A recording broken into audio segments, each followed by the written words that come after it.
ঢাকা সফরে এলেন পাকিস্তানের বিদেশ মন্ত্রী ইশাক দার। দুদিনের সফরে ইউনূস ছাড়াও একাধিক বৈঠক রয়েছে তার। দুদিনের সফরে অন্তত 6টি চুক্তি স্বাক্ষর হওয়ার কথা।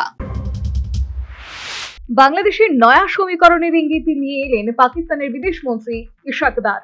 শনিবার দুপুরে দুদিনের সফরে তিনি ঢাকা পৌঁছান।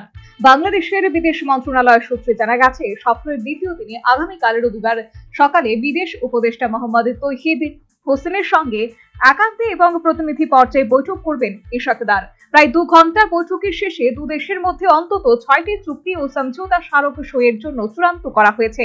এই তালিকায় রয়েছে দ্বিপাক্ষিক সরকারি ও কূটনৈতিক পাসপোর্টের ভিসা বিলুপ চুক্তি।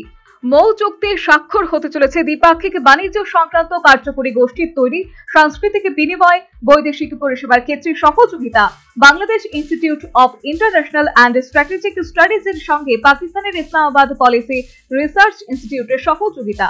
জানা গেছে, দুদিনের এই সফরে ইশাক দার বাংলাদেশের রাজনৈতিক নেতাদের সঙ্গেও আলাপ আলোচনা করবেন। বিএনপি চেয়ারপারসন খালেদা জিয়ার সঙ্গেও তার গুলশানের বাসায় দেখা করতে যেতে পারেন। এর পাশাপাশি জামাত-ই-ইসলামী জ্যেষ্ঠ নেতাদের সঙ্গেও দেখা হওয়ার কথা রয়েছে ইশাক দারের। আসলে এই মুহূর্তে বাংলাদেশের অন্তর্বর্তী সরকারের ভারত বিরোধী এবং পাক প্রীতির মনোভাব স্পষ্ট। ইশাক দারের এই সফরের আরো কাছাকাছি আসবে বাংলাদেশ পাকিস্তান, তা বলাই বাহুল্য।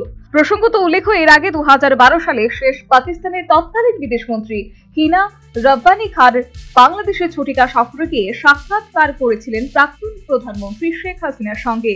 এরপর ইউনূসের শাসনের আমলে পাক বিদেশমন্ত্রীর ঢাকা সফর অত্যন্ত গুরুত্বপূর্ণ নিঃসন্দেহে।